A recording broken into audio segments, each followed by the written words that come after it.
it's been proven that men go in and ask for raises all the time. Hey, yeah, I'm good. This is what I did. Women are like, I might get fired. They might change my job. I don't know if I'm good enough. Have I earned that? And so we're always doubting ourselves. And not always, I shouldn't use the word always, but a lot of the times. And certainly I think, though, that sports has changed that in a lot of us, that we are more confident, and we know that we do have leadership skills, and we do know that we're going to fail. And when you fail, that's okay. That gives us an opportunity to be successful. And that's what Billie Jean King talks about. She says, when the ball was hit to me and it went past me, or if I hit it wrong, I didn't look at that as failure. That was an opportunity to, when that came again, I'm going to be successful. And there's a saying that says, success is not final, failure is not fatal, it's courage that counts. So we lose every day, whether it's in sports or in life. My kids, now I'm not the best mom. I make mistakes all the time. You should have been here. You didn't do this. You didn't do that. But and that's a great measuring stick as far as your family and your children, because we know we didn't make the right dinner for them. We didn't we didn't fold their clothes. They let us know it all the time. There's lots of feedback. Lots of feedback. Yeah. Corrective feedback. They're hoping. Yeah, constructive criticism. Yeah. But I think that what's so great is when women get to that level, we're seeing more and more successful women being confident in who they are in their decision making.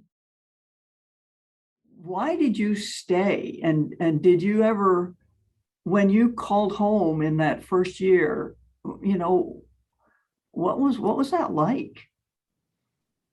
I had like most freshmen, the emotional roller coaster of, when I play good, I'm the happiest person in the world. And when I play bad, I wonder why I'm halfway across the country, why I'm sharing a dorm room, and why my classes aren't as exciting as I thought they would be, and just riding this wave of emotions. And it's true that transferring in the back of your mind is a really easy option, because the grass can always be greener. And in some situations, I think people make the right decision for themselves to leave. And when I would have a hard day, calling my mom was the most unsatisfying situation ever, because my mom is, yeah, you're a freshman. Every freshman goes through this. You're going to not even call me in 3 months. You're going to be happy and you're going to be doing whatever. And she's been coaching freshmen for 30 years and understands that you're going to have them all crying in your office week one. But I think what truly helped me through that experience was having a coaching staff that had a very, their door was open, and they instilled a lot of confidence in the process of being a Florida volleyball player, and that it wasn't that I had to become who the starting best outside was that year. It wasn't my goal to be her next year. It was a better version of myself. And whatever that looked like, they said, we believe your best version of yourself can be on the court, 6 rotations your sophomore year.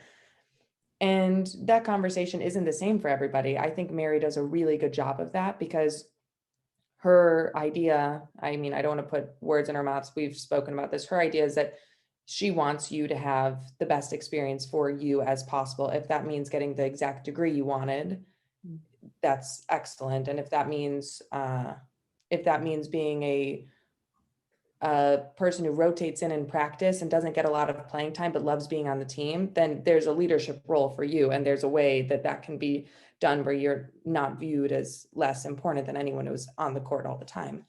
So I think that those conversations, because it was important to me to play and to know that I was working in a direction that they were happy with, those conversations really helped me and motivated me and kept me feeling like the failure I was having in the gym was worth it, because they were instilling that this failure is completely necessary to get to that point. Otherwise, you're going to plateau and you won't find yourself on the court.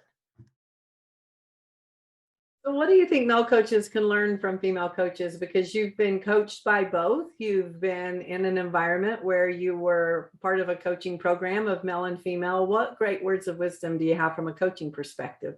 I mean, I think though I've had men and women who both do it, I think the idea of kind of being collaborative and like relationship driven is a more female trait that men are seeing now is effective. I think even at the even in men's sports, I think male coaches are seeing that that's an effective way to do things and to get everybody kind of involved. So I think that's the biggest thing. And to me, as a coach or as a player, it's always about how can I, you know, build a relationship and really understand this person as a human being, you know, first. And so, you know, when I coach, it's really thinking about that person's motivations and what they need specifically, as opposed to I have my system and everybody's going to fit into it.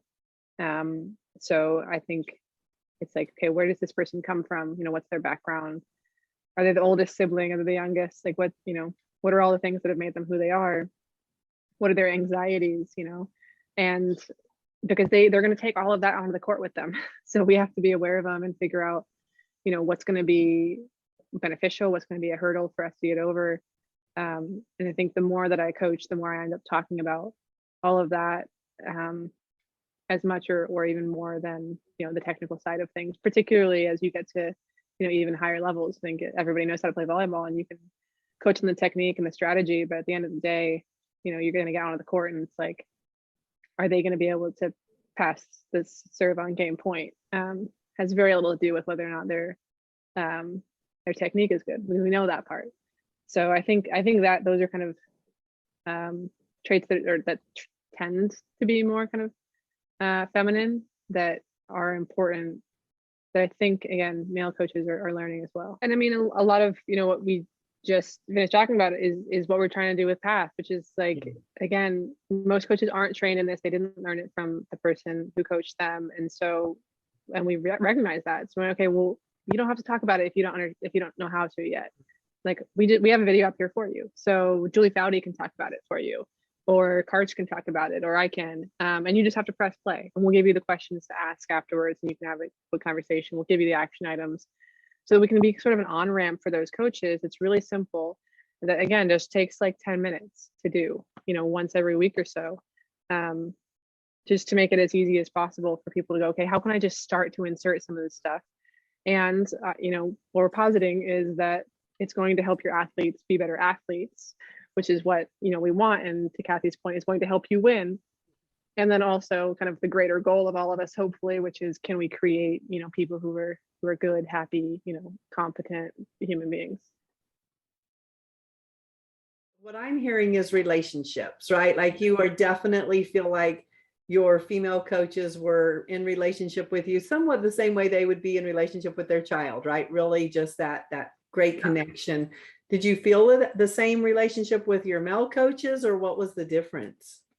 I think that, yes, I think relationships is that's exactly how I'd put it. You know, I think it's just easier being a female on a team of a bunch of females at this time and age where we're going through a lot mentally, and the moves to college, you know, like there's a lot of other things going on outside of our lives that I find that it's easier to talk and open up with and be vulnerable with the female head or assistant coaches in our life, because you know that they get it. And I'm not sure, you as a player, you see that there is a disconnect, that the male coaches may not always understand what you're going through as a female in their 20s, or even a little younger than that.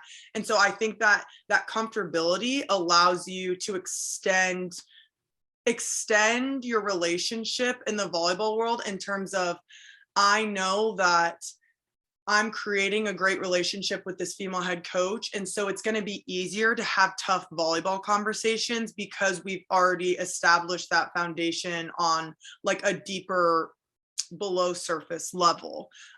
With my male coaches, I would say that it just took more time. I think that I still have great relationships and communication with my male coaches, but it's in a different way. We're not talking about the same things off the court that I would with my female coaches, just simply because they're male.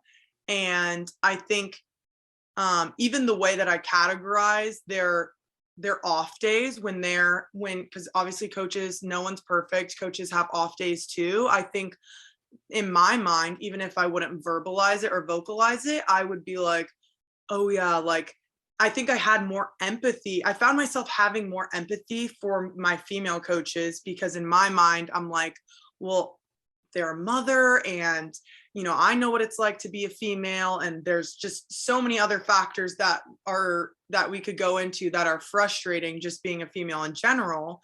And I don't know that I gave the same patience and I don't want to say respect, but empathy towards my male coaches, because I kind of always expected them to have it together all the time, because I'm like, you're a male in a male dominated space. You know, most why can't you handle this? What'd you say? Yeah, why can't you handle this? Yeah, right. Why can't you handle this? Like what not assuming that they're not going through anything, because I definitely empathize with mental health issues, but I guess more so like I expected them to handle it better than the females do because they're male. That's just simply why.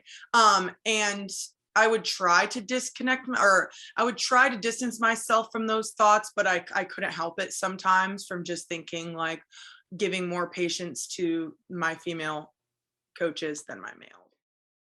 He said to me, he's like, why did you never coach the men, like directly coach the men? And I looked at him kind of like I just never had the confidence to. I mean, we had someone in place at that time, but I didn't have the confidence that I could be a great men's coach. Like there are not examples of that in our space. Even since I left, which is 2 years ago, there are several more examples of high level programs being coached by women. But there just weren't when I first started in that role in 2016. And I just was like, I don't know if I can relate to them. I don't want the criticism from them. I'm not confident in myself to be able to do that. And he was like, it's really a shame because you would have been a damn good men's coach. And I was like, wow, like that was such an awesome moment for me, but I didn't have the confidence to do that. So I oversaw the program. Like I had to come down on them, which I don't know. I don't think it's that hard to come down on collegiate boys because they do silly things. So I didn't have a problem with that. But as far as like really getting in the weeds on their training and the day to day with them and what they're going through in their lives, like I didn't have the confidence to do that. I think if I came back to the sport in a coaching capacity, I would absolutely have the confidence to do that. But I didn't at that time. Interesting, because you've come up with some winning strategies on what coaches work for you in terms of really understanding just the power of a coach that pushes you through it rather than one that kind of anchors you down in what's going wrong. Tell us about that journey. Yeah, so I think with volleyball coaches, I really like forward thinkers and people that will really help you move on to the next point. And it really helps me when someone is telling me to go for it, to take risks, to not care so much about the outcome, but to really like step into my power and like reminding me, step into your power, take risks. And that kind of coach really helps me. But also I have an amazing strength coach right now, and he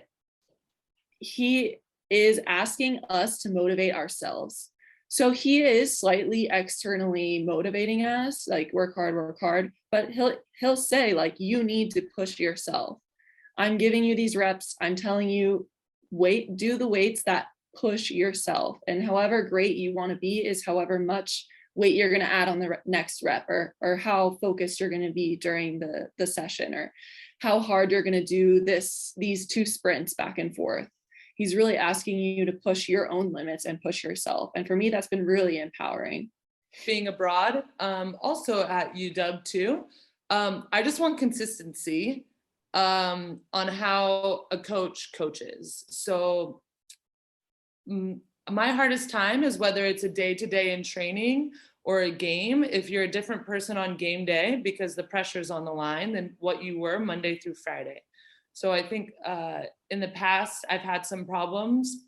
If a coach is, calm coaching Monday through Friday, okay, do this, and maybe a little bit of like, hey, let's go, let's get after it. And then suddenly on game day, one small mistake is a really big deal. There's a lot more expressiveness. So I think just consistency for me makes it, or from the coach, makes it easy for me to be consistent because I know what to expect. And then obviously there's different ones that work for different people, but it's hard when I'm trying to gauge the mood of a coach while I'm in a pressure situation. So if you're going to be a calm, cool, collected coach, that's great. Let's work with this. If you're going to be someone that's fiery and emotive, that's also fine, but it can't just be a game day where you're suddenly really yelling after us. We need to see that a little bit. You need to get used to it. Yeah, exactly. Yeah. You need to be training for it. Yeah, learn to manage it, right? Yeah. What about you, Brittany? What do you want from a coach in terms of emotion? Yeah, I completely agree with that. I've had the same experience being overseas where a coach is super nice, super caring, gives technical advice in practice, even outside the court, just really sweet. And then in the games, it's a completely different person. Like you would never even think it was the same person was capable of both emotions. And and it was really like shocking for us to be on the court next to that, and he's screaming your name, he's screaming things, he's screaming just into the air, and you're like, where did this, I don't know how to handle this. Where did this devil come from? It feels like a personal attack on you when you mess up and he starts shrieking, and you're like, how am I supposed to handle this emotionally, So for me, consistency also is I think the most important factor for coaches. The thing that Carly and I have talked about before that's really important for coaches for us is that they explain why we're doing certain things, like having an explanation of why we're doing this drill, like what specifically is it going to help for the team, for us, like what are we working on, why are we doing, or strength training, why are we doing this specific exercise? Is it for power? Is it for blocking? Is it for jumping? I think having those types of explanations can really help the athlete have a clear vision of what they're working hard towards, like what they're pushing through this struggle for.